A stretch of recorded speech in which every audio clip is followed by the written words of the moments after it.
Sur Snap et Insta, vous avez été des dizaines, voire des centaines à me demander comment je prenais ces photos du ciel avec les étoiles et même la voie lactée.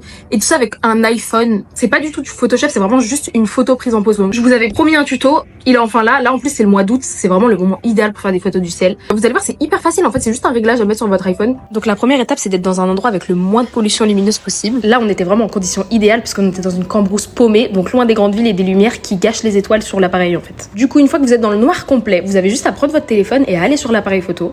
On voyait pas du tout, mais moi en fait je voyais les étoiles. Là quand vous voyez le noir c'est le ciel. Il faut juste que votre iPhone soit assez récent pour avoir, vous savez, le petit logo en bas avec la lune. C'est en fait le mode pause longue. Et on va le mettre au maximum. Donc je crois que le maximum d'un iPhone c'est 10 secondes, mais si jamais vous avez plus c'est encore mieux. En gros c'est le temps pendant lequel l'objectif va rester ouvert et ça va permettre à toute la lumière de rentrer pendant 10 secondes. On s'en rend pas compte, mais à côté d'une photo normale où l'objectif il reste ouvert une fraction de seconde, c'est énorme. Et à partir du moment où tu appuies sur le bouton, il faut plus bouger d'un poil parce que pendant 10 secondes en fait tous les mouvements que tu vas faire ça va les enregistrer. Donc ce sera hyper flou si tu bouges un tout petit peu. Le mieux c'est de poser son téléphone ou de se caler contre quelque chose. Mais de toute façon c'est bien fait parce qu'avec l'iPhone il y a une croix qui apparaît et vous voyez tout de suite quand vous déviez. Donc Mais en plus là je suis en train de voir qu'il m'avait mis max 30 secondes. Donc si vous arrivez à être dans un noir complet, vous pourrez faire une photo de 30 secondes et là vous verrez des trucs de dingue dans le ciel, c'est sûr. Et en fait c'est tout, t'as terminé, t'as des photos de dingue des étoiles dans ta galerie. On a tout tenté, on a même essayé de se mettre dessus, ça sortait pas très bien, c'est pas grave, on a tenté. Mais je trouve que pour un iPhone c'est incroyable.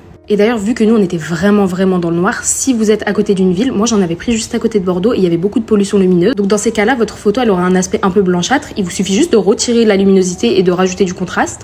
Et vous aurez ça, regardez la différence entre avant et après. Donc c'est la photo claire qui est sortie et juste en baissant la lumière, vous obtenez ça.